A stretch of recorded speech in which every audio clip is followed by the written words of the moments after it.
What's going on, everyone? Welcome back to the show. So I have a Social Security update. Now, this is for everyone, not just the Social Security Fairness Act. We're talking about everyone receiving Social Security benefits. We saw a hearing, and Mr. Bisignano, he is the nominee for the Social Security Commissioner. He was before the Finance Committee, the Senate Finance Committee.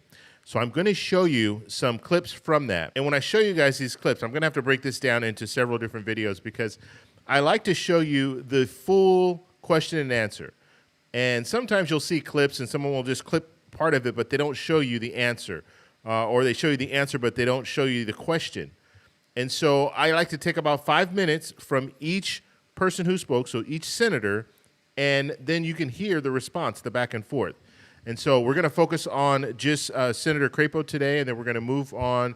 We'll focus on some of the other senators. And then you'll hear Mr. Bisignano, the nominee for the Social Security Commissioner position. You're going to hear him talk, and he'll have his opening and all of that. So that's what we're going to focus on in the next few videos that I post here. But this is very important. And the reason why it's important, Social Security is facing some real challenges in 2025. So we've seen some good things happen when it comes to Social Security. We saw they passed the Social Security Fairness Act. That's good. We also know that they want to eliminate taxes on people receiving Social Security benefits, so that will be good. But we've also heard of cuts to Social Security. We've heard of cuts to services when it comes to Social Security. And so this is an important time to hear the nominee for the Social Security Commissioner position because there's going to be a lot of changes. Okay, we're going to see a lot happening, and we need to see, do we have a commissioner that is fighting for Social Security, fighting to expand Social Security, or is Mr. Bisignano going to just sit back and say, okay, I'll let DOJ take care of this, and they can make the cuts to the different services. When I say cuts to services, what I want you guys to focus on, you have benefits, you have the benefit side. So people who contribute to 6.2%, their employer matches 6.2%, that money goes to the trust funds, and the trust fund pays out benefits. That's one half, but we have another half. We have services that the Social Security Administration provides. So you call on the phone, they will talk with you on the phone. They'll go over your current situation. We have people who need to process a disability insurance claims. So there's a lot that's going on when it comes to the Social Security Administration. And if you start cutting on the services end, that could impact people who are receiving benefits. Because if you call on the phone and you have to wait hours in order to talk to someone, or now they're doing the callbacks, which is good, they're doing a callback, but the callback could be 3-4 hours later. And so cutting the workforce within the Social Security Administration right now, I don't think it's a good idea, but you have politicians that are talking about that right now. You have DOJ that's talking about that right now. And so we're going to take a look and a listen to Senator Crapo today, and then I'll do some more videos in the future, and we'll take a look at some of the other key players when it comes to Social Security. So that's what we're going to focus on in this video. But first off, you guys can do me a favor. Please like the video. And if you're watching this video and you want to see more content like this, please consider subscribing to the channel. Okay, so here's Senator Crapo. He is the chair of the Senate Finance Committee. And so he is going to do his opening. So we'll listen to that, and then we'll talk about it on the other side. Here we go. As the Supplemental Security Income Program, assigning Social Security numbers, and issuing Social Security cards, among other workloads. In carrying out these significant responsibilities, the Social Security Administration interacts with millions of customers each year, whether in person, by phone, or online. The public expects the agency to provide responsive service and timely decisions on their claims. However, the SSA faces many challenges in meeting these expectations. After years of implementation delays and the ultimate failure of its next-generation telephony project, SSA has made some progress with its National 800 number, including introducing a callback option. However, much more is needed. Callers to National 800 number who want to wait for a representative are still spending too long on hold, and many still struggle to actually get through to a representative when they call. Now, and this is very true because you guys let me know in the comments all the time that you call the Social Security, the phone number, and you have to wait 2-3 hours just to talk to someone. And some people don't like to do the callback, so they'll just wait on the phone. Now, you do have that callback option, okay? So that is something that you could utilize so you don't have to just sit by the phone and listen to that music until they come and answer the phone. And so I would highly recommend using that. And that will also help when it comes to the Social Security Administration, because if you do the callback, then now they're able to call you back and you're not tying up the line while you're waiting to talk to someone. So I highly encourage you do that if you are calling. I know I've talked to some people, and there are a lot of people right now that are receiving this increase, the Social Security Fairness Act, the elimination of weapon GPO. They're now receiving an increase, and the increases might look too big or too small. They're getting these lump sum payments, and so they're calling the Social Security Administration. I highly suggest have the callback. Americans also continue to wait too long for an initial disability decision, particularly in certain parts of the country. SSA's shift to an appointment-focused approach for field office visits underscores the need for SSA to make it easier for customers to schedule appointments online. The Trump administration has been clear that it is focused on addressing waste, fraud, and abuse across government agencies, and I applaud its efforts to maximize government productivity. A Senate-confirmed commissioner should be leading these efficiency efforts. Mr. Bisignano, if confirmed to serve as the next Commissioner of Social Security, this responsibility will be falling to you. I urge you to take a thoughtful, measured, and data-driven approach to evaluating policy and operational changes aimed at improving SSA's efficiency and productivity. If you need additional tools that require statutory changes, I urge you to bring those changes to this committee and our House counterparts. Today's hearing will provide an opportunity to hear more about your vision for Social Security and how we can work together to help ensure that the SSA fulfills its critical mission. Thank you again for your willingness to serve, and congratulations on your nomination, which I intend to support. With that, I recognize Ranking Member Wyden for his opening remarks. Okay, so that was Senator Crapo. That was his intro. Now, I thought his intro would be 5 minutes, but obviously it wasn't 5 minutes. So we'll go ahead and we'll show Senator Wyden as well, and then we'll talk about it. Here we go. Very much, Mr. Chairman. This morning, the Finance Committee gathers to discuss the future of the Social Security Administration and its potential new leader, Frank Bisignano. Today's news brings fresh reports that it is bedlam out there in Social Security. That's what I heard last week from senior Social Security staffers at a town hall meeting I arranged in my hometown of Portland for federal employees. Senior Social Security staff told me that they were short-staffed even before DOGE arrived, how they can't respond on the phone, how the websites are crashing, and seniors are getting lost in the system. It is clear that this is happening around America today. Every day there's more hard evidence of this. So I believe it is time to bring a halt to DOGE destruction of Social Security before it goes any further. With these developments, the DOGE crowd is breaking a sacred promise to deliver Americans their earned Social Security benefits, and it is time for every member of this committee to step up and commit to rolling back these disastrous actions and bringing sanity back to Social Security. Today's hearing is going to be an opportunity for our nominee to tell the American people whose side is he on. Is he on the side of American workers who paid into Social Security and now are being whipsawed by the DOGE bureaucracy? Or is he on the side of Elon Musk and Howard Lutnick, the Donald Trump cronies who think Social Security is a pyramid scheme and that seniors looking for help when their checks don't come on time must somehow be fraudsters? The urgency for today's hearing couldn't be greater. Since Donald Trump took office, Social Security has experienced the most chaos in its history.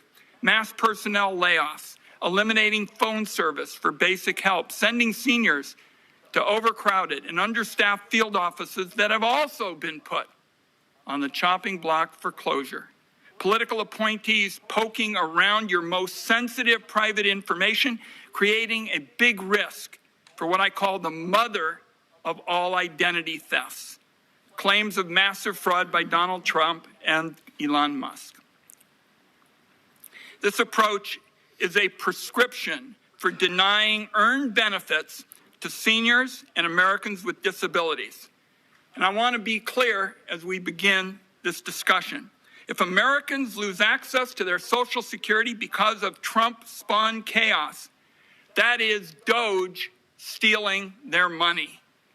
Both Donald Trump and Elon Musk have repeated claims that there are millions of Social Security numbers assigned to people over 150 years of age, and they're still drawing benefits.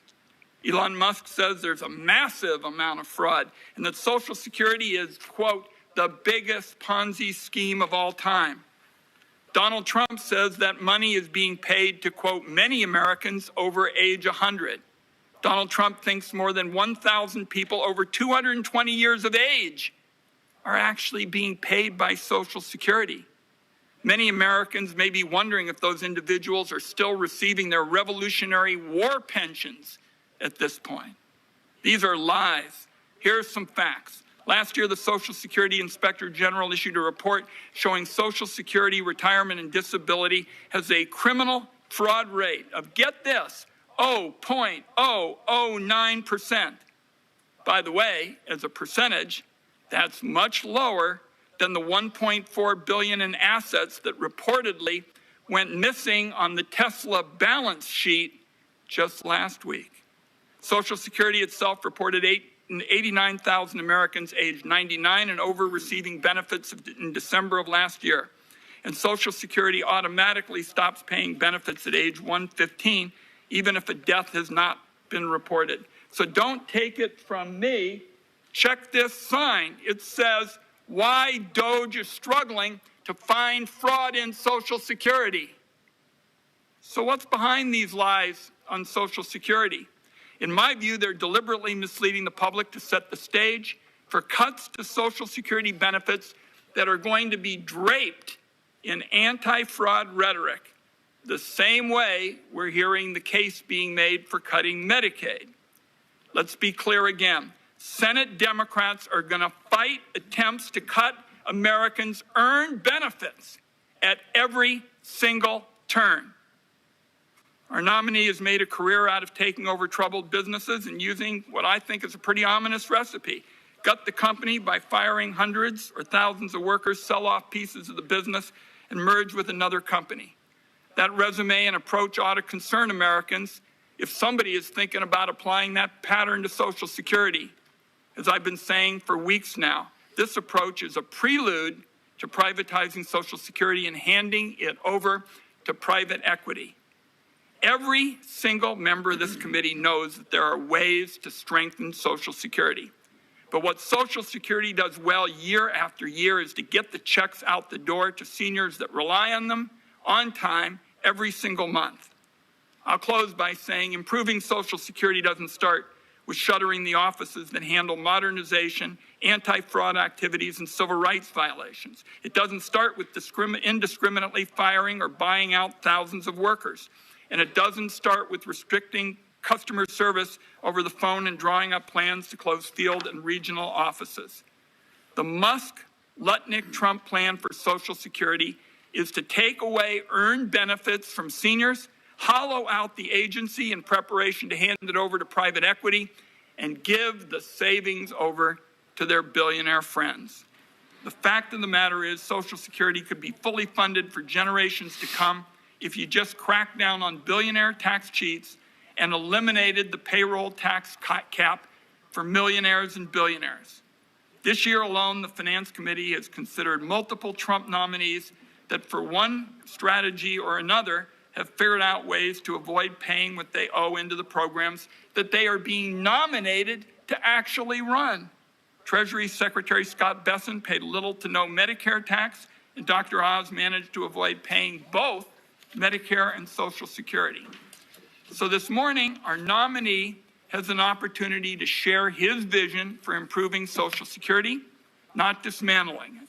And Americans deserve to hear this individual's vision for making customer service easier, not creating more roadblocks, which seem to get more and more strong each day. Americans deserve to hear a clear rejection of Elon Musk's view that Social Security is not a Ponzi scheme perpetrating fraud on the American people. Mr. Chairman, thank you. Okay, so that was Senator Wyden. Now, Senator Wyden had a little bit more to say than Senator Crapo, but the main thing, this is what I want you to really focus on when it comes to listening to these different senators talk, go back and forth, and then we're going to hear the nominee talking about his vision. And there's one thing that we need to remember when it comes to Social Security, and I stated this early on. You have two banks. You have a bank that pays out benefits, and then you have a bank that's actually paying for the administration, for the staffing. And they're separate. And it's designed that way purposely because we didn't want Social Security. We didn't want Congress to have access to Social Security, the money that's going to pay out benefits. We wanted that money to have its own, bring in its own revenue through the payroll tax, through the FICA contribution. And so that area, that's why it's designed where you have FICA, you have the payroll contribution that's actually paying out benefits. The payroll contribution, right now we have money in the trust fund, so we have about $2.6 trillion sitting in the trust fund, but they're constantly, every month, you're bringing in more money coming in through FICA, and it's designed that way. But when it comes to the administration costs, the administrative costs, that is coming from the general fund. That is coming from income taxes, okay? So it's a different tax that's paying that. Now, even if they cut, let's say you cut Social Security. Let's say you cut it by half when it comes to personnel. You cut it by half. You get rid of a lot of the current offices. Right now they're talking about doing that, eliminating some of the offices by just not renewing the leases. And there's about 26 offices right now in 2025 that will be up for, they'll be up for a new lease. And if they don't renew those leases, then we're automatically going to see those offices shut down. And so even if you do all of that, let's say you cut the 26 offices this year, you cut the staff by 10,000, that's still not going to mean that you're going to have more money to pay out benefits because that's not how it works. That means that the general fund will have more money because you've reduced the Social Security Administration, but the services are going to go down. And you heard both senators talk about the services, talk about the fact that you have to wait on the phone for a long period of time, talk about the fact that the offices right now are overcrowded. So if you shut down even more offices, what are you going to be looking at here? We're going to be looking at a real bad situation.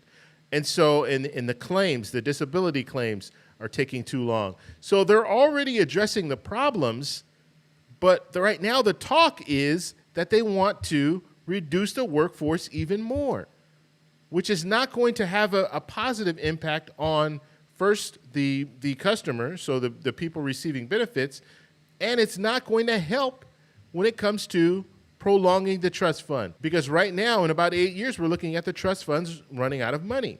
And if the trust funds run out of money, then there's going to be an automatic cut across the board of about 23%. That we know. And even if you cut all these employees, you cut these offices, you do all of that, that money is not going to go to help the trust fund. It's not.